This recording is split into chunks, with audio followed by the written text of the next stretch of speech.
ሰላም እንዴት ናችሁ? ውድ አድማጭ ተመልካቾቻችን በያላችሁበት የእግዚአብሔር ጸጋና ሰላም ይብዛላችሁ። ዛሬም እንደተለመደው በአዲስ ትምህርት መጥቻለሁ። እንግዲህ እንደተለመደው ቻናላችን ብዙም እየሄደ ስላልሆነ ይህንን የምታዳምጡ ሁሉ ቪዲዮን ላይክ በማድረግ እንድትጀምሩ እንዲሁም አዲስ ከሆናችሁ ሰብስክራይብ እንድታደርጉ በጌታ ፍቅር አሳስባችኋለሁ። ዛሬም እንግዲህ የምንመለከተው ጾም ጸሎት ስንይዝ በእያንዳንዱ ቀን ምን እንደሚከሰትና እንዲሁም ደግሞ የጾም ጸሎት 7ቱ ደረጃዎችን አብረን እናያለን። እስከ መጨረሻው ድረስ ተከታተሉ። ተባርካችኋል። በመንፈሳዊው ዓለም ሁሉም ጾሞች አንድ አይደሉም። አንዳንዶቹ ጾሞች ከሌሎቹ የበለጠ ትልቅ ደረጃ አላቸው። በእግዚአብሔር ለመሰማት የግድ 40 ቀን መጾም አያስፈልግህም። ነገር ግን ደግሞ ሁሉንም ጾሞች እንደ አንድ አይነት አድርገህ መመልከት የለብህም። ልክ ስፖርታዊ እንቅስቃሴ ቀላል፣ መካከለኛና ከባድ ደረጃዎች እንዳሉት ሁሉ ጾምም ደረጃዎች አሉት። እያንዳንዱ ደረጃ የተለያየ የመንፈሳዊ ማንነትህን እና የተለያየ መንፈሳዊ ደረጃን ወይ ደግሞ መንፈሳዊ ዓለም ሬዚስታንስን ደረጃ ይመለከታል። በዚህም ቪዲዮ መጨረሻ እያንዳንዱን የጾም አቅጣጫ ወይም ዳይሜንሽንን እያንዳንዱ ቀን በህይወት ምን እንደሚከሰትና ምን እንደሚያደርግ እንመለከታለን። የመጀመሪያው የጾም ደረጃ የአንድ ቀን ጾም በመባል ይታወቃል። ይህም ብዙ ጊዜ ከፀሐይ መውጫ እስከ መጥለቂያ ወይንም ለ24 ሰዓት የሚቆይ ሲሆን በአብዛኛው ለዲሲፕሊን ወይንም ራስን ለመግዛት ያገለግላል። በዚህ ደረጃ የስጋን የቅርብና አስቸኳይ ፍላጎቶች ትሰቅላላችሁ።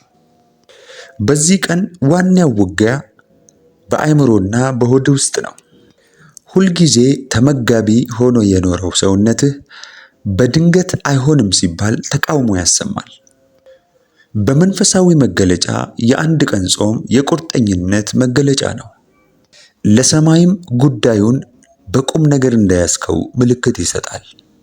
ይህም ለመንፈሳዊ ጥገና ወይም ሜንቴናንስ ስጋን አስገዝቶ ለመያዝ በጣም ጠቃሚ ነው።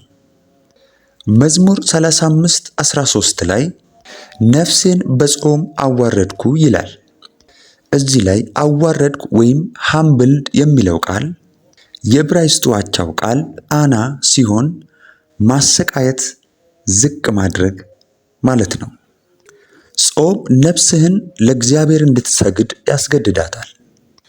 በአንደኛ ቆሮንቶስ ምዕራፍ 9 ከቁጥር 27 ላይ ሐዋርያው ጳውሎስ ስጋዊ ፍላጎቶቻችንን በመንፈሳዊ ቁጥጥር ስር የማዋል ክህሎትን ሲያስተምር ነገር ግን ስጋዬን እየጎሰምኩ አስገዛዋለሁ ብለዋል። ጳውሎስ ይህንን ራስን የማስገዛትን ቁልፍ ልምምድ ከሚያደርግባቸው ነገሮች አንዱ ጾም ነው።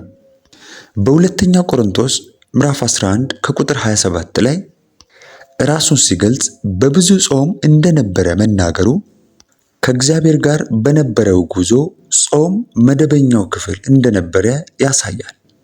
የአንድ ቀን ጾም ለንስሐ፣ ለመስተካከያ ወይም ግልጽነትን ለመፈለግ ያገለግላል። በመሳፍንት 20:26 ላይ እስራኤላውያን ከሽንፈት በኋላ በዚያ ቀን ጾሙ፣ አለቀሱ፣ የእግዚአብሔርንም ምሪት ጠየቁ ይለናል። አንድ ቀን ብቻ የሚደረግ ትኩረት የተሞላበት ጾም የሚረብሸውን የነፍስ ጩኸት ጸጥ በማድረግ መንፈሳዊ ስሜትህን ወይንም ሴንሲቲቪቲህን ሊያስተካክለው ይችላል። ጤናህ ከፈቀደ ከፀሐይ መውጫ እስከ መጥለቂያዋ ድረስ ወይንም ለ24 ሰዓት ልታደርገው ትችላለህ። የአንድ ቀን ጾም የእግዚአብሔርን ድምፅ እንደገና ለመስማት እንዲሁም የስጋን ሹክሹክታ ለመቀነስ ጸጥ ለማሰኘት እንደሆነ አስበው። ይህም ለመደበኛ ጥገና ኃይለኛ ነው። በመንፈሳዊ ሕይወት መደንዘዝ ሲሰማህ በቃሉ ላይ ተመርኩዘ የአንድ ቀን ጾም ሞክር። ብዙ ጊዜ ትናንሽ የህይወት ማስተካከያዎችህ ግልጽ ሆነው ይታዩሃል። የ3 ቀን ጾም የ3 ቀን ጾም ወደ ጠለቀ ደረጃ ይገባል። ይህም የአስቸኳይ ጊዜ ጣልቃ ገብነት ደረጃ ነው። አንዳንድ ሰዎች ይህንን ጾም የአስቴር ጾም ይሉታል። በአስቴር ምዕራፍ 4 ላይ አስቴር ለሕዝቧ ልትማልድ ወደ ንጉሡ ከመግባቷ በፊት የ3 ቀን የሌሊትና የቀን ጾም አውጃለች። ይህም የአስቸኳይ ጊዜ ደረጃ ጾም ነው። ይህም ሕልውናህን ወይም መጻኢ ዕድልህን የሚፈታተን ቀውስ ሲያጋጥምህ የምትገባበት ነው። በሦስተኛው ቀን ሰውነትህ ያጠራቀመውን ስኳር ጨርሶ ሊሆን ይችላል። አእምሮህም ከዓለም መነጠል ይጀምራል። በመንፈሳዊ ዓለም የ3 ቀን ጾም የግራ መጋባትን መንፈስ ይሰብራል። ድንገተኛ ጥቃቶችን ለመስበር በመንታ መንገድ ላይ ሆነህ ግልጽ አቅጣጫን ለማግኘት ወይም የጠላትን ውሳኔ ለመቀልበስ ኃይለኛ ነው። 3 ቁጥር ትንሣኤን ይወክላል። በሦስተኛው ቀን በሕይወት ውስጥ የሞቱ ነገሮች እንደገና ሕያው መሆን ይጀምራሉ። ስለዚህ የ3 ቀን ጾም እነዚያ ግትር የሆኑ ውሳኔዎችን ለመስበር፣ ለትልልቅ ውሳኔዎች ወይም ለመንፈሳዊ ውጊያዎች ዝግጁ ያደርግሃል። ይህ በእርግጥ ከባድ ነው። ስለዚህ ከጤና ጋር በተያያዘ ራስህን መጠበቅ አለብህ። እንደ መንፈሳዊ አቅምህ ይህ ሙሉ ጾም ወይንም በውሃ ብቻ የሚደረግ ሊሆን ይችላል። ወይም እንደ አስፈላጊነቱ ምግብ በመቅመስ ወይንም ፈሳሽ ብቻ በመውሰድ ልታሻሽለው ትችላለህ። ነገር ግን እውነቱን ለመናገር ቁልፉ ምንጊዜም የልብህ አቋም ነው። የጾምህ ኃይል ያለው ሳህንህ ምን ያህል ባዶ እንደሆነ ወይንም ምን ያህል እንዳልበላህ ሳይሆን ልብህ ምን ያህል እንደተሰበረና እንደተገዛ ላይ ነው። ቀጥሎ ያለው የ7 ቀን ጾም ነው። 7 ቁጥር በመጽሐፍ ቅዱስ የፍጽምናና የሙሉነት ቁጥር ነው። ለ7 ቀን ስትጾም ወደ መንፈሳዊ ዳግም መፈጠር ወይንም ዑደት ውስጥ እየገባህ ነው። ይህም የኢያሪኮ ጾም ተብሎ ይጠራል። እስራኤላውያን ኢያሪኮን ለ7 ቀናት እንደዞሩ አስታውስ። እናም በ7ኛው ቀን ግድግዳው ፈረሰ። የ7 ቀን ጾም በተለይ መሰረታዊ ችግሮች ላይ ያነጣጠረ ነው። ይህ ለድንገተኛ ቀውሶች ብቻ ሳይሆኑ ለረጅም ጊዜ ለቆዩ ችግሮች የታሰበ ነው። በ7ኛው ቀን አካባቢ አካላዊ ረሃብ እየጠፋ መንፈሳዊ ረሃብ ይቆጣጠርሃል። የእግዚአብሔርን ድምፅ በጥራትና በግልጽ መስማት ትጀምራለህ። ለአንድ ሁኔታ ሙሉ ለሙሉ መለወጥ ካስፈለገ የ7 ቀን ጾም መዶሻ ነው። ለአንድ ሳምንት የሚደረግ ትኩረት የተሞላበት ጾምና ጸሎት በሕይወት ውስጥ የሚከተሉትን ዑደቶች በመታገል ለአንዳንድ ውጊያዎች ፍጻሜን ያመጣል። በ7 ቀን ጾም ውስጥ ተስፋ ሊያስቆርጡ የሚችሉ ጉዳዮች ሊያጋጥሙ ይችላሉ። ማቆም የሚሰማህ ጊዜ ይመጣል። ስጋህም በጩኸት ይቃወማል። የድሮ አምሮቶችህ ይጮሃሉ።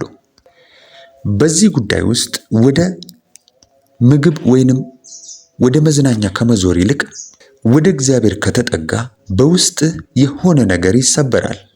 ያ የተሰበረው ነገር ብዙውን ጊዜ ምቾት ፈላጊነትህ ሊሆን ይችላል። ያ አንዴ ከተሰበረ መንፈስህ ቀጥ ብሎ መቆም ይጀምራል ማለት ነው። ቀጣዩ የጾም አቅጣጫ የ21 ቀን ጾም ነው። ዳንኤል በዳንኤል ምዕራፍ 10 ለ21 ቀናት ጾመ። ይህም ብዙ ጊዜ የዳንኤል ጾም ይባላል። በከፊል ምግብ መከልከል፣ ጣፋጭ ምግቦችን አለመብላት፣ ስጋ ወይንም ሰውነት ጠጋኝ የሆኑ ምግቦችን አለመውሰድ ነው። ለምን 21 ቀናት? ምክንያቱም ይህ የአለቆችንና የክልል መናፍስትን ወይንም ቴሪተሪ ስፕሪትን የመዋጋት ደረጃ ነው። ለ21 ቀናት ዳንኤል ማስተዋልን ፈለገ።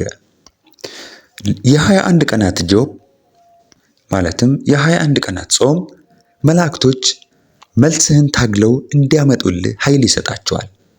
ይህ ደረጃ የትውልድ እርግማንን፣ ለረጅም ጊዜ የቆዩ ሱሶችንና ቤተሰብህን ለዘመናት ያሰሩት እስራቶችን ይሰብራል። አንድን ልማድ ለመስበርና አዲስ ለመገንባት 21 ቀናት ይፈጃል ይባላል። በመንፈስ ዓለምም አጋንንታዊ ዑደቶችን ሰብሮ አዲስ መለኮታዊ ሥርዓትን ለመመስረት 21 ቀናት ያስፈልጋል። ይህም ለተወሳሰቡና ለዘገዩ ጉዳዮች መገለጥንና ድልን ለማምጣት የሚደረግ የተራዘመ ጾም ነው። መልአኩ ቃሉ ከመጀመሪያ ቀን ጀምሮ እንደተሰማ ነገር ግን የአጋንንት ተቃውሞ እንዳዘገየው ነገረው። የተራዘመው ጾም በሰማያት ካለው የረጅም ጊዜ ዑደት ጋር አሰለፈው። ከዚያም መልሱ እንዲመጣለት አደረገ። በመጨረሻም ወደ ከፍተኛው ደረጃ ወደ 40ው ቀን ጾም እንደርሳለን። ይህ የመለወጥ ወይንም የትራንስፊገሬሽን ጾም ነው። ሙሴ፣ ኤልያስ እንዲሁም ኢየሱስ ሁሉም የ40 ቀን ጾም ጾመዋል። 40 ቀን አዲስ ትውልድና ወደ አዲስ ዘመን የሚመራን የፈተና ጊዜ ይወክላል። ይህም በቀላሉ የምትገባበት ነገር አይደለም። ይህ ሉዓላዊ ጥሪ ነው። የ40 ቀን ጾም መንፈሳዊ ዲኤንኤህን ይቀይረዋል። የማንነትህን አየር ንብረት ወይም አትሞስፌር ይቀይረዋል። ሙሴ ከ40 ቀናት በኋላ ሲወርድ ፊቱ እጅግ ያበራ ስለነበረ ፊታቸውን በመጋረጃ መሸፈን ነበረባቸው። ኢየሱስ ከምድረ በዳ ሲወጣ በመንፈስ ተሞልቶ ተመለሰ። ይህ ደረጃ አህጉራትን ወይንም ኔሽንን ለመቀየር እንቅስቃሴዎችህን ወይንም ሙቭመንትህን ለመቀልበስ ወይም በከፍተኛ የታምራት ኃይል ለመመላለስ ለተጠሩ ሰዎች ነው። ይህም ስጋን ሙሉ ለሙሉ ይገላል። በዚህ ደረጃ ዲያብሎስ ለተወሰነ ጊዜ ብቻ ትቶ አይሄድም። ይልቁንም በውስጥ ያለው ብርሃን ስለሚያሳውረው ይሸሻል። እነዚህን ጾሞች ውስጥ ስለተነሳሳ ብቻ ለመጸለይ አትወስን። ሰውነትህን ጾም ማስለመድ ይጠበቅብሃል። ጥበብና የብዙ ጊዜ ክትትል ያስፈልግሃል።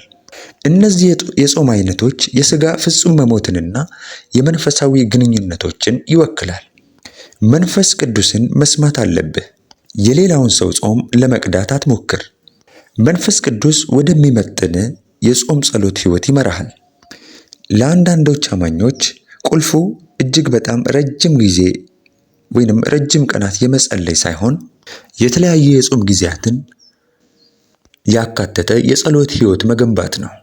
የ21 ቀን ጾም አልፎ አልፎ የ3 ቀን ጾም ምናልባትም መንፈስ ቅዱስ ሲመራህ በየጊዜው የሚደረጉ ረጅም ጊዜ የሚያስቆጥሩ ጾሞች ይህ መንፈሳዊ ጡንቻህን ይገነባል። ዲያብሎስ ጾምን በሁለት መንገድ ሊያጠቃ ይችላል። ወይ ያለ ጥበብና መሪነት እንድትራብ ወደ አላስፈላጊ ጽንፍ ወይም ኤክስትሪም በመምራት ወይ ደግሞ ጾም አስፈላጊ እንዳልሆነ በማሳመን ሊያደርግብህ ይችላል።